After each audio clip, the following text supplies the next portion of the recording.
¿Qué tal? ¿Cómo le va? Muy buenas noches. Oigo la rúbrica del programa y me entusiasmo, entre otras cosas porque sé que voy a tener una conversación y porque sé que usted va a llegar a este estudio de Canal 11 a través de nuestras líneas telefónicas. Antes de comenzar la charla de esta tarde, yo quisiera hacerle un planteamiento. No sé si a usted le pasa lo mismo que a mí. Siempre que encuentro una obra que me interesa, un cuadro, música, hablemos concretamente de los libros, se me antoja saber más del autor. Y desde luego muchas veces me pasa que me pregunto de dónde habrá sacado este hombre o esta mujer este tema, estos personajes y demás.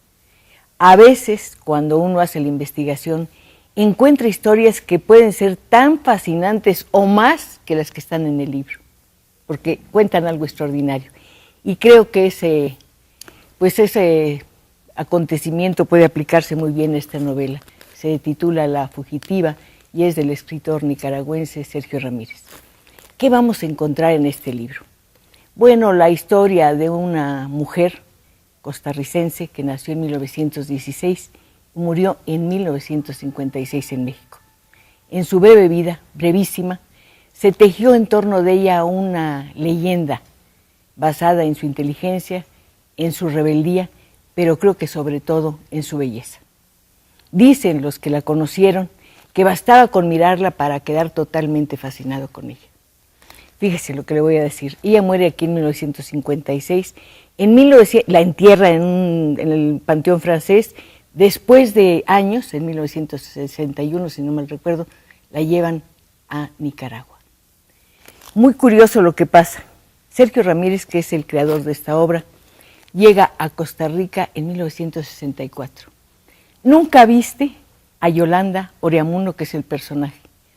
Leíste de ella, supiste de su leyenda, te contaron historias de ella y viste un retrato de ella y quedaste tan absolutamente fascinado que al cabo de los años tuviste que escribir este libro, La fugitiva. Bienvenido, Sergio. Muchas gracias. Mil gracias, Cristina, por estar de nuevo aquí contigo. Estabas haciendo mis cuentas y hace 6 años. Fíjate. Sí. 6 años aquí y ahora con esta novela que es fascinante. Alguien podría decir que es una biografía. Tú has insistido muchísimas veces en que no, que es una novela. Bueno, lo que pasa es que para mí la novela es todo, es decir, es el género de géneros. Y uno puede fingir que se trata de una biografía o tomar elementos biográficos de un personaje y transformarlos a través de la imaginación en otra cosa, pero una biografía como tal tiene otras reglas. Otra finalidad. Otra finalidad, porque en primer lugar uno tiene que respetar la veracidad de los datos, no puede cambiar las cosas que vivió una persona. Bueno, los biógrafos tienen su propia imaginación, pero tienen sus propias reglas. No, esto es una novela, como tú dices, basada en un personaje que a mí me impresionó desde que yo oí hablar de ella.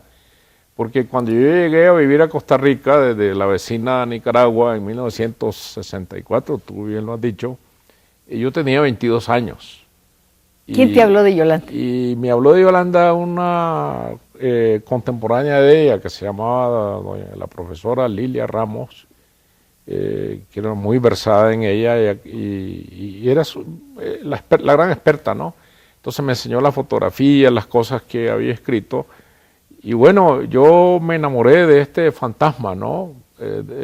Esta mujer que tenía una belleza verdaderamente perturbadora, su posición en la sociedad costarricense de los años 30, 40, cuando la mujer, como en muchos lugares de América Latina, todavía tenía su sitio en la casa y si salía de la casa era penalizada, menos ser escritora, menos tener una conducta sexual o unas creencias sexuales. O elegir, que eso era yo creo que era lo más riesgoso para nuestro personaje. Sí, estas mujeres vivían en una cárcel de porcelanas enrejadas, dices, en algún lugar.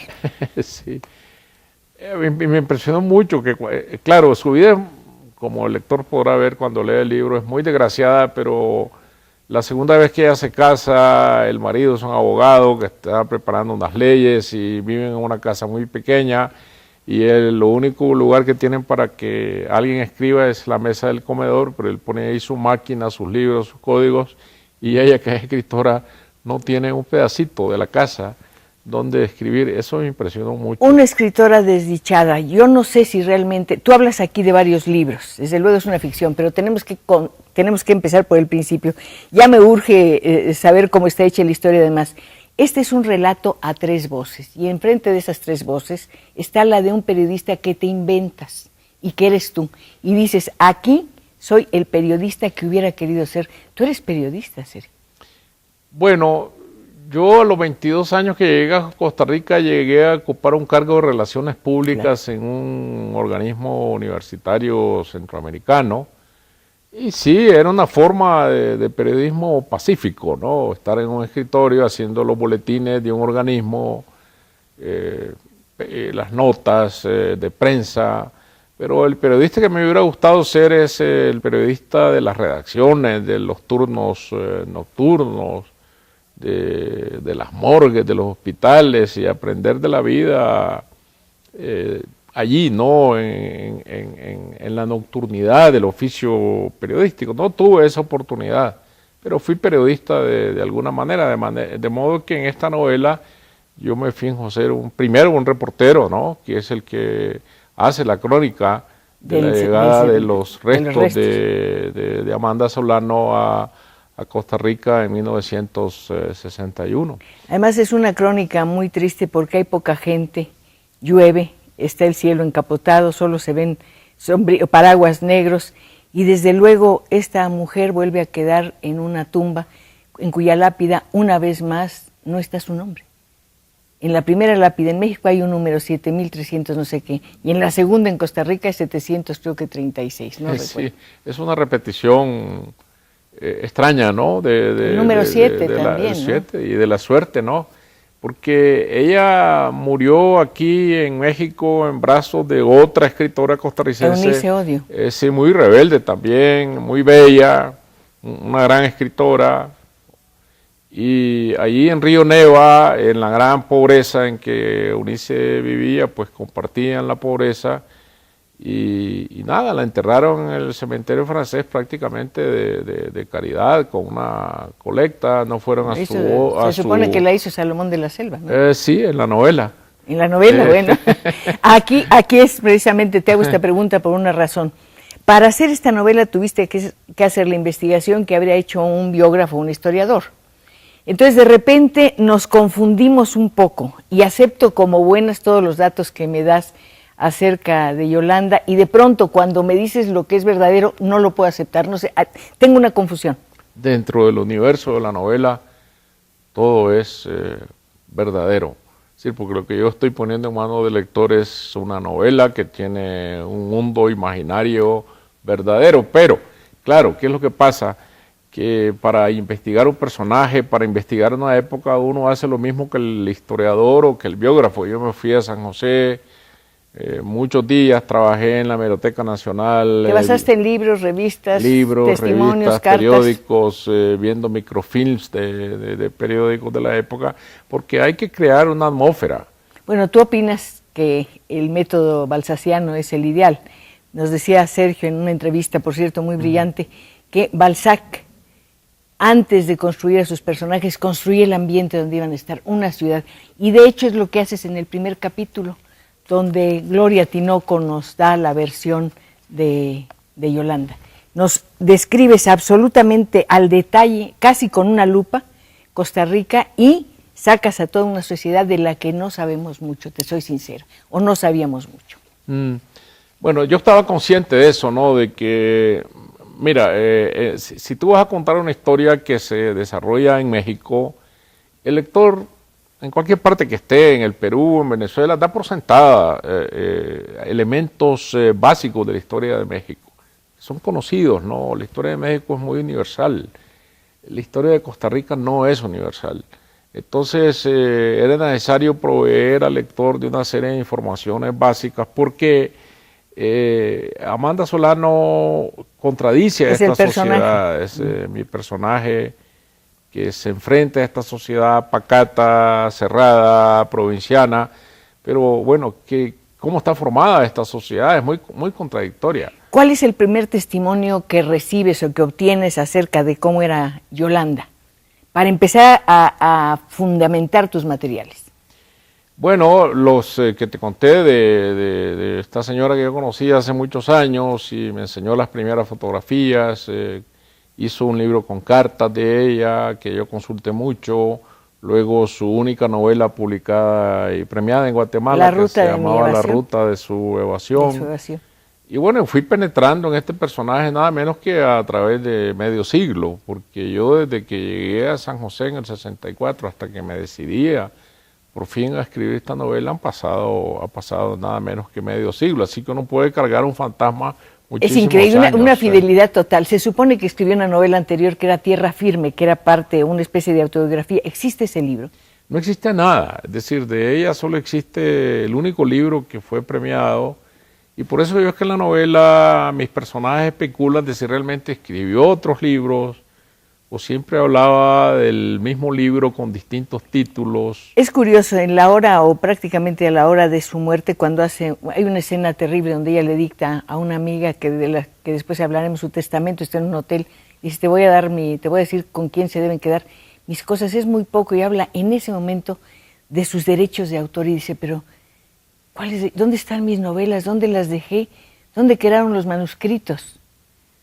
No era solo una fantasía que escribía. Es probable que ella iba dejando borradores en el camino de la vida, tirados por allí, cosas muy poco empezadas o empezadas a medias o cosas que ni siquiera revisó, que regalaba a los amigos, pero realmente ella es la autora de una novela de un puñado de cuentos en la vida real, y en eso se parece mucho a mi personaje de la novela, ¿no? Pues es un personaje fascinante, no olvide el título de la novela, es La fugitiva, desde luego es el sello Alfaguara, y desde luego también, por supuesto, estamos esperando sus puntos de vista acerca de este personaje. Yo me hago muchas preguntas.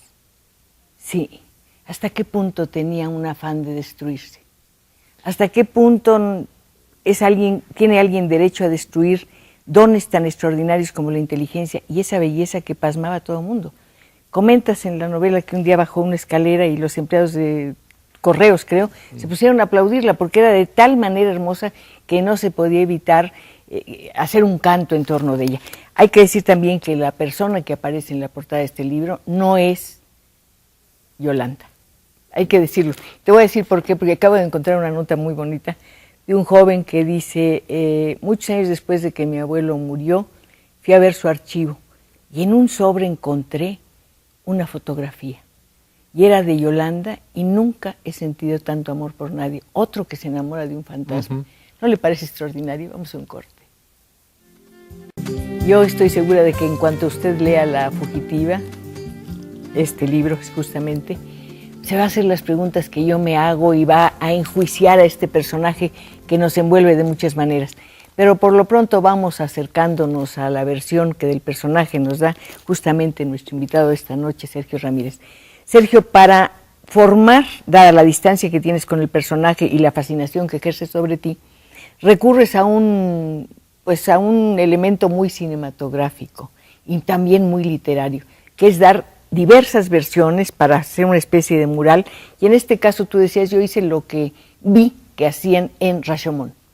Sí, porque yo vi Rashomon muchas veces cuando era adolescente, porque yo, bueno, esta es otra historia, yo fui proyeccionista. Sí, claro, como el personaje de Cinema Paradiso. De Cinema Paradiso, y mi tío Ángel Mercado en Mazatepe pasaba estas películas extrañas para un pueblo pobre, donde el cine ni siquiera tenía techo, solo existía la caseta de proyección y la pantalla de tablas. Y me impresionó mucho desde entonces que para contar una historia diversa, tú puedes usar tres enfoques distintos de distintos testigos. Y yo escogí estas tres mujeres que son contemporáneas suyas para que hablaran de la desaparecida. Y yo creo que era el único procedimiento posible, no que narrara ella, Amanda Solano, que narrara yo, sino tener estas tres voces diversas con tres registros verbales diferentes. Tres, que logras muy bien porque cada uno de los lenguajes de los tres personajes son totalmente distintos. Nos cuentan a veces las mismas cosas, pero cada una aporta cosas nuevas. Y desde luego hay un elemento que hace detonar la memoria de estas mujeres maravillosas, que es el periodista. Hay un momento en que Gloria Tinoco dice, ¿me va a hacer preguntas o me deja que yo cuente la historia como la recuerdo? Y ahí te ahorras el problema de hacer preguntas, que hubiera sido muy engorroso. Bueno, yo me finjo el periodista, claro, que va a buscarlas a la casa por algunos intermediarios que me facilitan entrevistarme con ellas en Costa Rica y luego la última en México. Y yo lo que hago es ponerles una pequeña grabadora para que hablen, yo les hago preguntas, pero después al editar la entrevista, hablemos de la palabra editar la entrevista, yo me saco como entrevistador y dejo que el discurso de ella fluya solo para no interrumpir lo que están Pero además diciendo. no las engañas, porque tú te presentas como un periodista y una de ellas te dice 2 o 3 veces, usted como escritor sabe que en las historias la memoria traiciona, etcétera, etcétera. O sea que varias veces te descubren como escritor. Sí, sí, son las mujeres muy sagaces. Tienen más de 90 años todas y están enlazando. Te confiaste demasiado y te pescaron, dijeron, este no es periodista, pero es escritor. son unas mujeres muy lúcidas que recuerdan muy bien, recuerdan como recordamos todos, ¿no? La memoria al evocar traiciona. la vida de otra persona siempre estamos recordando, y cada vez de manera diferente, cada vez recordamos de manera diferente qué es lo que ellas hacen. Decía alguien que no hay nada más incierto que el pasado. Recordamos ayer como creemos Sí. que ocurrió y mañana lo vamos a recordar de una manera completamente diferente. El pasado es a veces como un país extranjero, dice una frase de The Go-Between. Y se va modificando todo el tiempo. Siempre se va modificando en la memoria. Y a veces quedas fuera, dices, pero si esto no es lo que yo viví, si era otra cosa. Y sobre todo cuando uno recuerda la infancia, la llena los vacíos con imaginación. Sí. Pues hay gran imaginación en esta novela. Tú decías que la novela todo es lenguaje. Es lenguaje y es todo lo demás. Es lenguaje y memoria y rigor. ¿Cómo hiciste para que no se te desbordaran todos estos testimonios, entre comillas? Bueno, lo fui escribiendo uno por uno. Es decir, escogí mis 3 personajes, escribí uno por uno y luego me iba apoyando en el siguiente. Pero lo que yo no quería es que se me confundieran las voces. 2 cosas no quería yo: aparecer yo, y como el artífice que está detrás, y que no se confundieran las voces. Y por eso busqué registros tonales, digamos, porque esto es como la música, completamente diferente. La primera señora, doña Gloria Tinoco, el primer testigo, habla como una vieja dama costarricense de la alta clase social. Sí, donde la charola no es de plata, sino de Exacto. pewter. Y la enfermera que está con ella no lleva zapatos Adidas, son falsos zapatos Adidas. Son 2 datos muy importantes, bueno, pero ahí están los convencionalismos. Pero es una señora que se permite jugar un poco con la informalidad de los recuerdos, porque tiene la seguridad de su clase social. Condesciende un poco, ¿no? Un poco condescendiente. Y tiene una función muy especial. Gloria Tinoco es una especie de conciencia de Yolanda. Cada vez que Yolanda va a hacer algo, le dice, ten cuidado, no hagas eso, te va a llevar al desastre, va a ser un fracaso total, no te arriesgues. Y la otra sigue su camino y dice, no, es algo que yo tengo que hacer.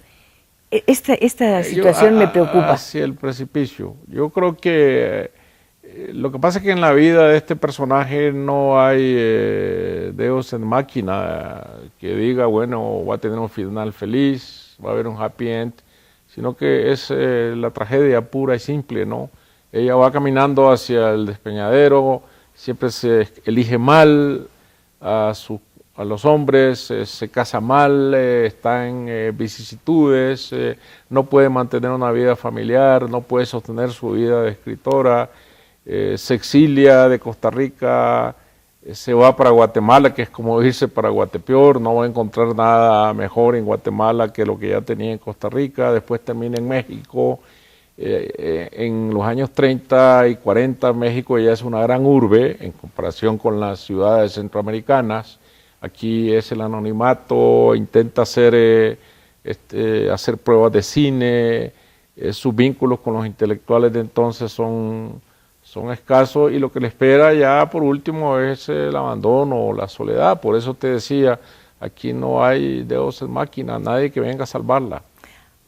Alguien, uno de los personajes comenta, bueno, concretamente el tercer testimonio en una parte que es Chavela Vargas, evidentemente, te dice, bueno, Yolanda siempre se sintió mal porque no fue reconocida como escritora. Y se pone de ejemplo, dice, yo siempre he cantado bien, siempre he sido muy buena cantante, me reconozcan o no. Yo creo que le preocupaba demasiado ser reconocida. Le preocupaba ser reconocida. No escribir, sino ser reconocida. Y mi segundo personaje, doña Marina Carmona, que es esta mujer académica que habla distinto porque es un poco alambicada, a la antigua, lo que esa reflexión se hace, pero ¿qué reconocimiento literario podía haber en Costa Rica en los años 30? Además no había crítica. Sin revistas, sin periódicos, sin crítica, con unos pocos escritores. Claro, ella se enfrenta a ese medio porque ella rompe con los cánones de la literatura vernácula. Ella comienza a escribir en la clave de Proust, excelentes, claro. de Joyce, de Virginia Woolf, que entonces eran unas novedades en Centroamérica, como hablar de los vuelos espaciales. Hay un momento en que ella se pregunta, o le pregunta, creo que también a Chavela Vargas, creo que hice muy mal en seguir tanto a Proust. O algo como me hizo daño o me equivoqué en eso, o fue una influencia demasiado fuerte sobre mí. Sí, porque ella estaba experimentando con formas literarias totalmente desconocidas. Ella había estudiado en un colegio donde le enseñaron el francés y por lo tanto podía leer a Proust en francés a los 17 años. Tú decías que este libro es, entre otras cosas, un elogio, un reconocimiento a esa academia para señoritas que era sensacional. Sensacional, sí, pero bueno, fundada en el siglo XIX durante la época No, pero liberal. era laica, había laboratorios, había clases de idiomas. Sin cura y sin monjas. Es que eso ya era bastante. Además, sí, ahí se formaron muy bien estas mujeres, evidentemente. Sí, sí. Salió una generación maravillosa donde había escritoras, había pintoras, gente con inquietudes intelectuales. De allí salieron muchachas que fueron a apoyar a las huelgas bananeras, encabezadas por el naciente Partido Comunista, formaron la Liga Antifascista en tiempos de los nazis, del franquismo, en fin, fueron muchachas extraordinarias en su época. Son extraordinarias, pero también son muy ambiguas. Dice, veíamos el mundo desde el patio de la escuela. Desde ahí apoyábamos, creíamos que participábamos en los movimientos sociales, pero estábamos en el patio de la escuela. Claro, y termina pasando lo que pasa siempre, que la mayoría se acomoda, ¿no? Es decir, van ya a su vida matrimonial, a los deberes de su casa, son familia burguesa, entonces se acomodan.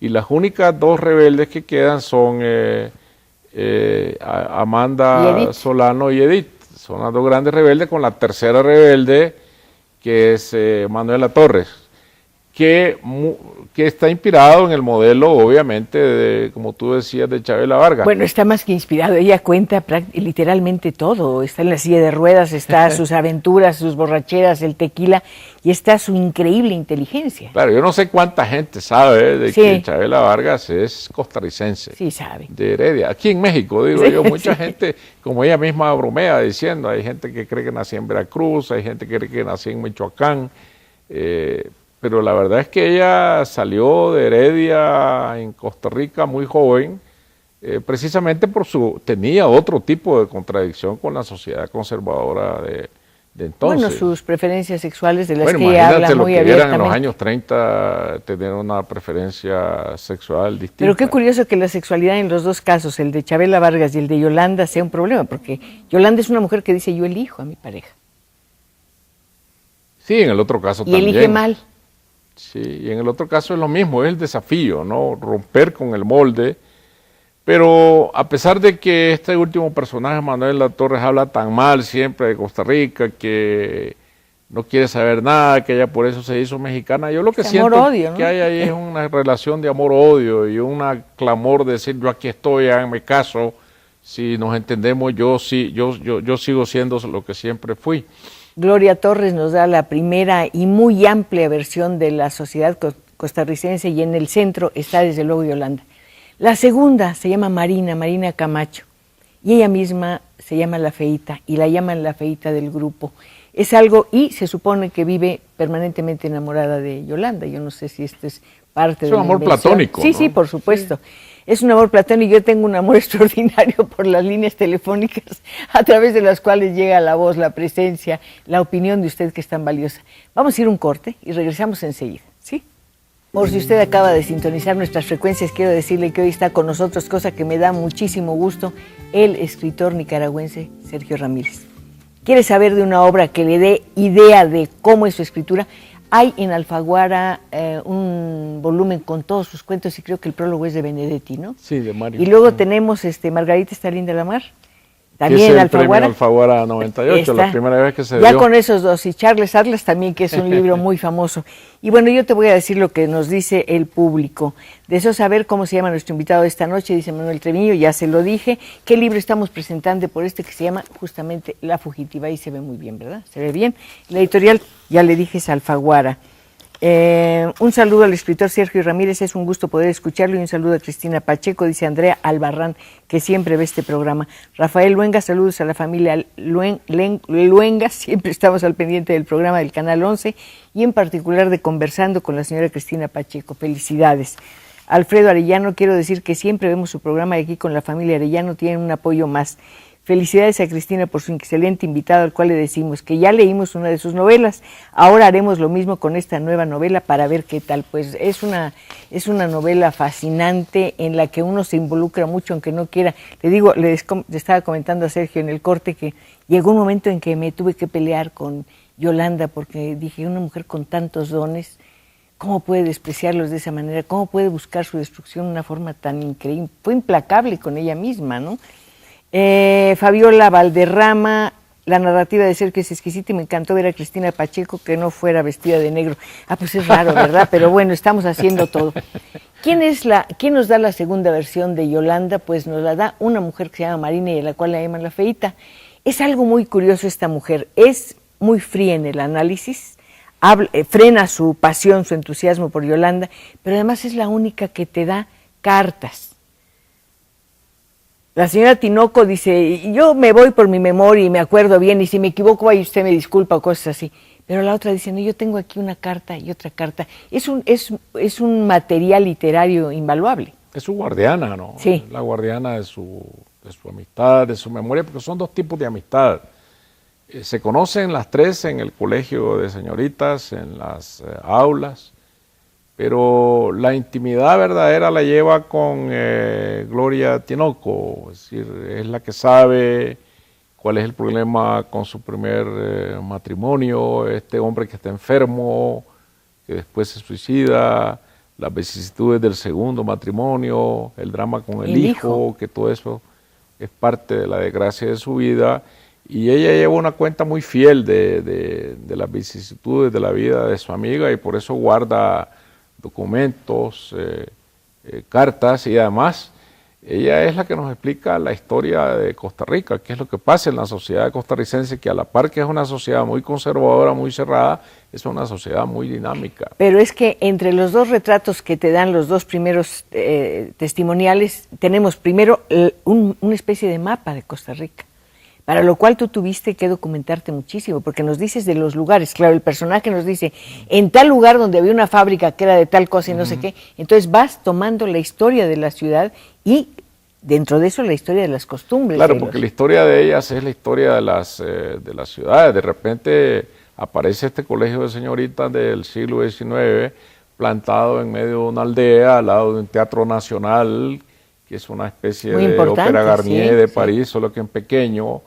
Hay un colegio que importan desarmado de Bélgica, hay piezas metálicas que todavía está allí, que se llama la Escuela Metálica. Entonces, la riqueza del café le va dando a estos aldeanos costarricenses un sentido europeo. Tienen un ferrocarril que saca el café hacia el puerto del Caribe, pero también saca personas que van a Europa a ilustrarse. Es una sociedad que avanza muy rápidamente en el sentido de que también la migración europea es muy fuerte, catalanes, franceses, ¿Pero esto suizos. en qué momento empieza? En el siglo XIX, cuando en Centroamérica son llamadas por ley las migraciones.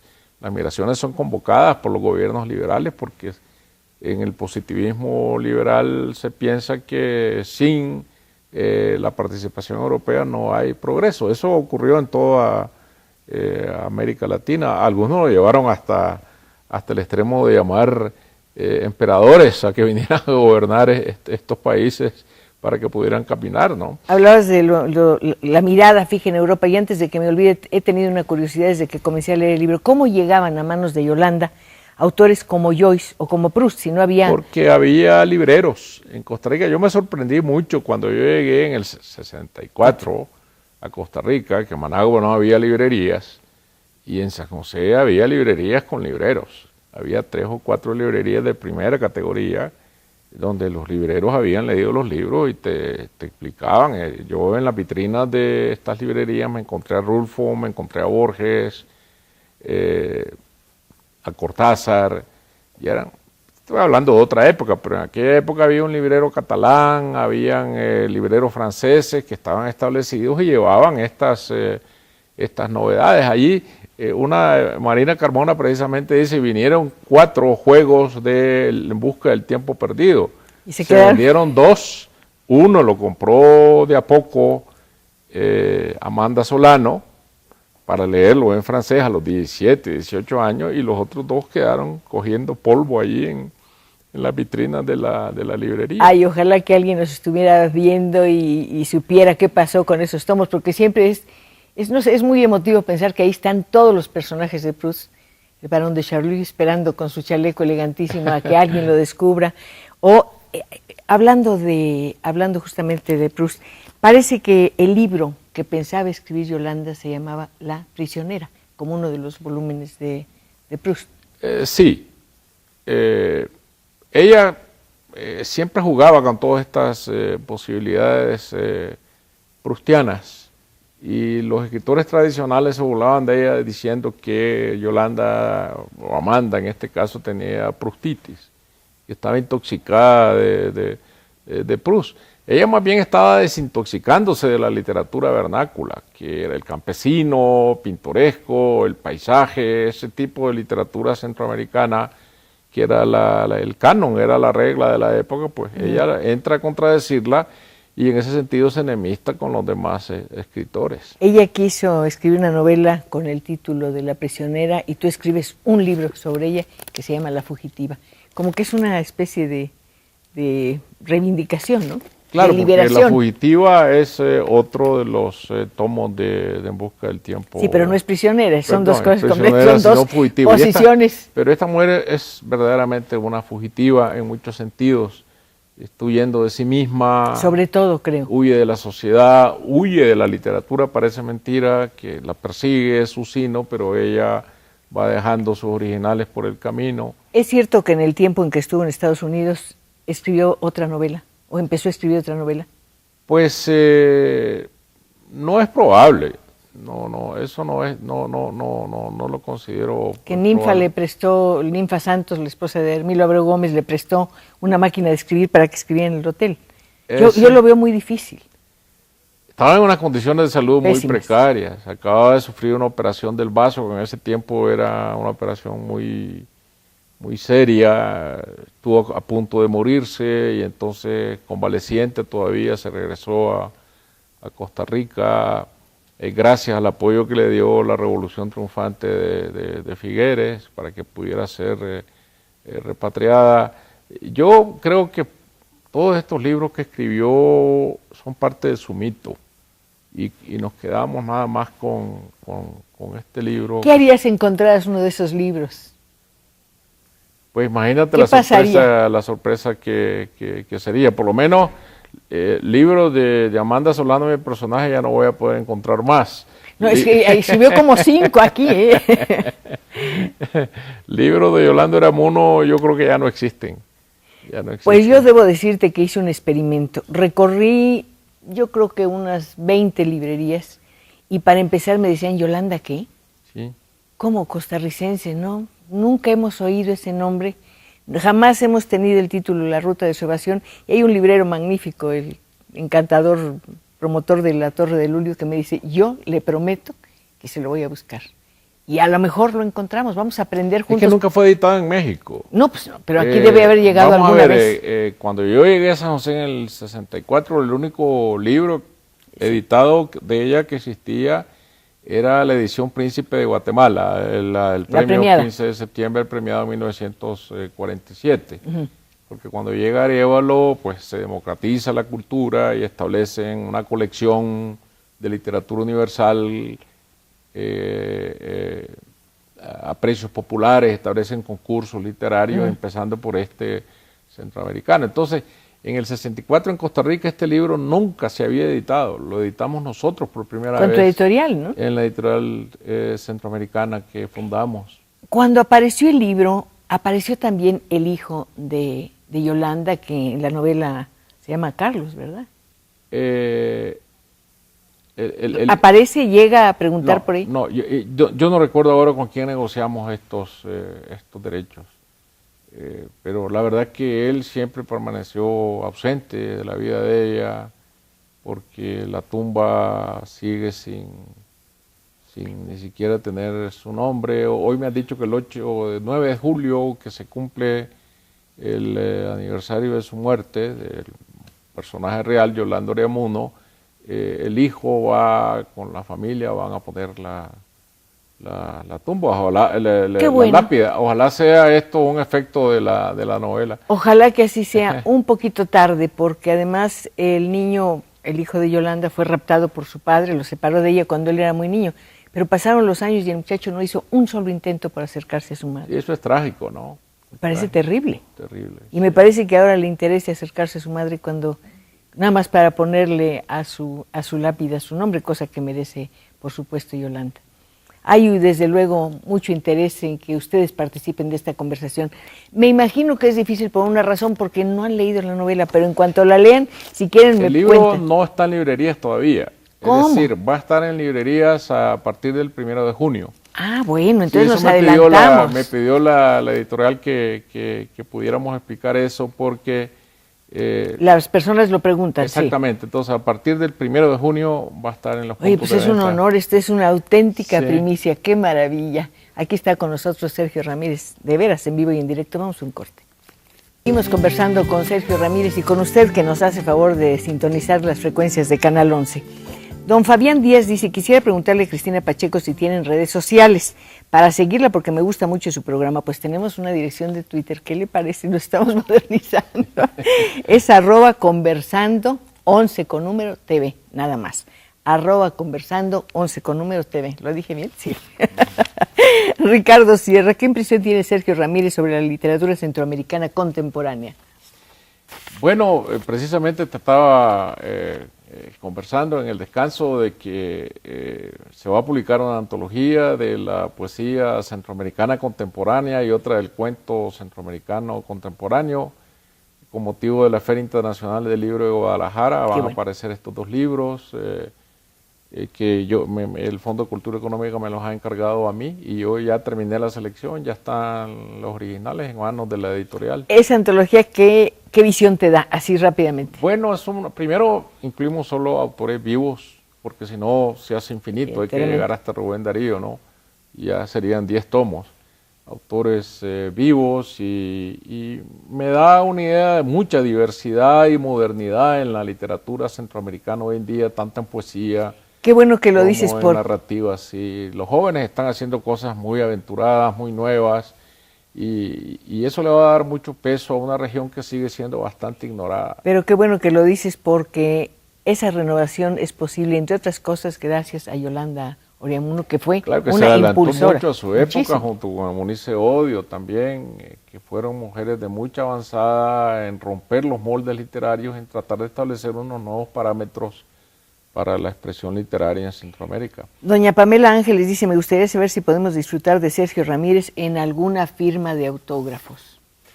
Bueno, yo se lo voy a proponer a la editorial que hagamos eso, sí, claro, me encantaría. Felicito a la señora Pacheco por su invitado Sergio Ramírez, me dice Silvia Rivas. Cada 8 días veo sus programas y el día de hoy quiero hacer una mención especial ya que se ve muy bien de un color que no es el negro. Ay, muchas gracias. Ay, qué suerte, qué maravilla. Jorge Landa, quiero felicitar a Cristina Pacheco, muchísimas gracias. Guadalupe Allende, me gustaría que Sergio Ramírez escribiera acerca de Eunice Odio, pues en realidad lo haces aquí de alguna manera. Yo tuve que escoger entre Yolanda y Eunice porque son dos caracteres muy parecidos, los dos chocan con la sociedad costarricense en su época, las dos son bellas, muy bellas, de una belleza distinta. Como le decía Garrido Canaval, ojos de esmeralda y ojos de no sé sí. qué, por el color de los Sí, que la Eunice. figura de Garrido Canaval me salió muy bien porque él coincide con la venida a México. Bueno, de hace Manuela posible, Torres, sí. hace posible la llegada a México Sí. de Manuela Torres, que evidentemente es Chabela Vargas. Mire, ¿quién ha sido dirigida por Almodóvar? ¿Quién andaba siempre con un zarape? ¿Quién declaraba sus preferencias sexuales? ¿Quién dice haberse tomado todo el alcohol, todo el tequila del mundo? Y desde luego, ¿quién puede ser más inteligente que Chabela Vargas? Es una mujer extraordinaria. Sí. Le mandamos un saludo. Ojalá Lástima que yo solo la conocí en la ficción de La Entrevista, que nunca he podido hablar con ella. No has hablado con ella, pero si te dice cosas exactas. Sí, pero bueno, en la novela, ¿no? Pero son yo soy cosas que ha dicho un aquí. entrevistador falso. Lo sé que eres un entrevistador falso, pero entonces, ¿de dónde sacas lo que dice Bueno, aquí? yo he leído Lo que dice cosas de José Alfredo nos lo ha dicho aquí, lo que Sí, dice de las claro. mujeres, de aquella señora que era amante de un señor y es, bueno, lo que cuenta de Agustín Lara, ¿no? Lo cuenta. Bueno, hay muchas leyendas sobre No, Chabela yo creo que Vargas, ella- muchas cosas que se han escrito, entrevistas, hay mucho de dónde saquear, ¿no? La amistad De con dónde tomar. José Alfredo era evidente. Las mañanitas o la serenata que le llevó a una Claro, ese es bella mujer, este personaje Amanda. real que entra en las páginas de la novela donde algunas cosas ya no son ciertas, otras son ciertas, pero bueno, la novela es este espacio donde no se puede saber qué es verdad. y Yo qué es hubiera mentira. jurado que habías entrevistado a Chabela porque es exactamente lo que, bueno, lo que muchas veces me ha contado, nos ha contado, no a mí, en muchas ocasiones, su amistad con Carlos Monsiváis. Bueno, porque yo digo ahí que me manda Carlos Monsiváis y él Claro, dice, yo lo claro. recibo porque me lo manda Carlos Monsiváis. Pero además es una ciudad que ella conoció como nadie. Sí, claro. Es una historia fascinante en la que hay un capítulo muy especial que me gustaría que contaras. Se supone que Amanda, o sea, el personaje de la novela, y ella ponen una casa de modas en la colonia Condesa, en Ámsterdam, en los años 50. No sé hasta qué punto pudo haber sido ahí, no lo sé. Más bien creo que hubiera sido en la colonia Cuauhtémoc, pero eso es lo de menos. Hay una escena de una violencia tremenda. Chabela, o sea, el personaje Manuela, llega una madrugada después de 3 noches de parranda, ve a Yolanda tan bella, tan libre siempre, y de pronto la ve pues como sometida a su trabajo de cuidar una tienda de modas. Y dice que siente tanta rabia que toma unas tijeras y empieza a destrozar toda la ropa que hay ahí. Y dice, en realidad estaba destrozando su fracaso. Bueno, esa es una leyenda que se escucha en Costa Rica. Y yo de la leyenda la convertí en unas páginas de la novela. Por supuesto que ese no es un hecho que pueda yo decir que verdaderamente existió, pero bueno, ahora existe porque está en la novela. Existe lo que está escrito y ahí se queda fijo. Sí. Me dice Elba Carrasco, dice, están hablando de varias personas, a casi todas se ha identificado menos a una, Yolanda. Yolanda es Yolanda Oreamuno, como dijimos. Que es Amanda Solano, es el personaje de la novela, esta mujer extraordinariamente bella, de una vida trágica, de una gran inteligencia, que choca con la sociedad de su época y termina muriendo en el exilio social, aquí en Río Neva, en la Ciudad de México, en brazos de... Era el fantasma de Río Edith, Neva, exactamente. Su íntima amiga, sí. María Cristina Méndez, quiero mandarle un saludo muy grande, felicitarla por su programa. Muchas gracias, tocallita. Hipólito Leiva, quiero saber cómo se llama el libro que está mostrando la señora Pacheco. Se llama La Fugitiva, no se ve, ¿verdad? ¿No se ve bien? No. ¿No podemos hacer un close-up para que se vea bien? Es de Editorial Alfaguara y va a salir en junio, me dijiste. 1 de junio está en 1 de junio, librería, sí. Ahí está, perfecto, mire. No, Yolanda era mucho más bella que la modelo que aparece en la portada, que siendo muy bella, pues yo creo que Yolanda la superaba. Qué maldición la de su belleza, ¿no? Bueno, puede llegar a ser una maldición la belleza. Parece cosa de película mexicana, No, sí. Pero sí yo la veo como que tiene miedo de su propia belleza. Sí, sabe que esa perturbación que provoca su belleza siempre le va a traer alguna desgracia. ¿Es tu personaje femenino más difícil? Sí. Bueno, en primer lugar yo me metí a la aventura de narrar la vida de una mujer a través de las voces de 3 mujeres, lo cual, como se dice en atletismo, incrementa el grado de dificultad. Meterse en la piel de 3 mujeres, no de una, sino de 4, ¿no? 3 narradoras y un personaje es un tour de force bastante grande. Creo que la ambición de todo escritor es meterse dentro de una mujer. Eso lo aprendí yo de Flaubert con Madame Bovary, es decir, ser esa mujer. No, con Salambó. Ser esa mujer, hacer ese intento y no morir en él. Esa es la clave de este Los libro. personajes femeninos en este libro son de una riqueza extraordinaria, en cambio los masculinos son sumamente limitados. Por el poder que tienen las Excepto mujeres quizá aquí. Garrido Canaval, que aparece como un personaje Sí, tremendo. sí, por el poder que tienen las mujeres en el libro. Ese es un libro de ellas, escrito por ellas mismas, dictado por ellas mismas. Yo creo que a un escritor le pasa siempre que cuando se enfrenta con sus personajes terminan dominándolo y manatándolo y los personajes hacen lo que quieren del libro. ¿Cuál fue la que te costó más trabajo dominar para que te contara lo que tú querías? Yo creo que Manuela Torres, porque es la más, la que tiende a desparramarse más, porque ella quiere hablar más de su vida que de la vida Desde luego habla mi más de ella personaje, claro. y aparece Yolanda como una sombra. Finalmente las tres, a lo mejor voy a decir una cosa incorrecta, pero se me ocurrió, las tres terminan por decirte sin mencionarlo: nosotros no fuimos tan bellas como ella, nosotros no tuvimos tantos hombres como ella, nosotros no quisimos ser artistas de cine. No, pero tenemos 90 años y estamos vivas. Sí, además Manuela Torres dice, ellas quedaron como escritoras que las conocen en Costa Rica y a mí me conocen en todas partes del mundo. He cantado en el Olimpia, he cantado en el Liceu de Barcelona y yo creo que al final de cuentas se está diciendo la verdad, ¿no? Es decir, de todas estas mujeres que buscaron volar libremente, la que alcanza de alguna manera la fama es Manuela Torres, o en este caso Chavela Vargas, ¿no? Un personaje que aquí resulta realmente fascinante, tiene un lenguaje muy particular, tiene una personalidad muy particular y se retrata de una manera muy precisa en el momento en que te habla de su perro, que la va a acompañar al otro lado, a la muerte, al Mictlán, y de sus compañeras permanentes, la soledad y la tristeza. Dice, están aquí, están conmigo, no me asusto. Sí, lo que más me atrae de este personaje es su familiaridad con la muerte. Es una mujer de más de 90 años que no tiene ningún temor de ese viaje a Mixtlán, ¿no? Es al personaje que ocultas menos, la pones en Tepoztlán, donde vive, donde la hemos ido a entrevistar y demás, la pones con el zarape, en fin, detalles. ¿Por qué disfrazas los nombres cuando es tan evidente? Porque es que no es una biografía, porque si yo pusiera los nombres propios tengo que responder porque todo lo que digo es cierto, y en la novela respondo de que todo lo que digo es cierto, pero dentro del artificio de la ¿Es cierto o es verosímil? Tiene que ser verosímil, pero no es cierto. Es decir, muchas de las cosas que están contadas aquí obviamente no son ciertas. A lo que yo aspiro es que cuando el lector termine de leer el libro crea que todo es cierto. La mentira y la literatura, ¿cómo andan? Es que no hay literatura sin mentira.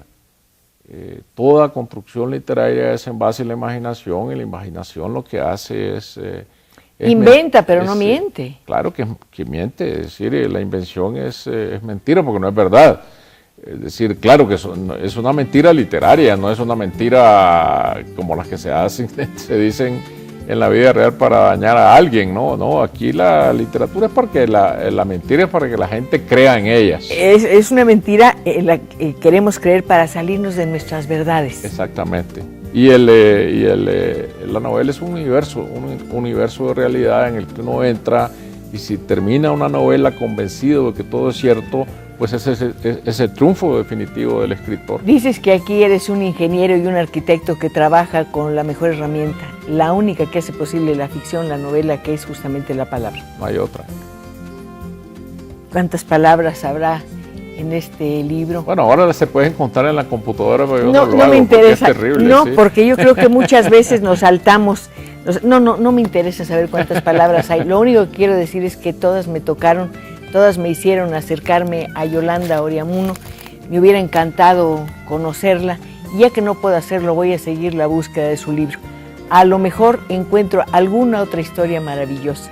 A lo mejor encuentro su silueta, su imagen, su sombra, u otro personaje creado por quien ha sido nuestro invitado de esta noche, el escritor nicaragüense Sergio Ramírez. Sergio, mil gracias. Cristina, suerte. Muy buenas noches. Gracias por sus llamadas. No olviden que nos vemos el próximo viernes para seguir conversando. Hasta entonces.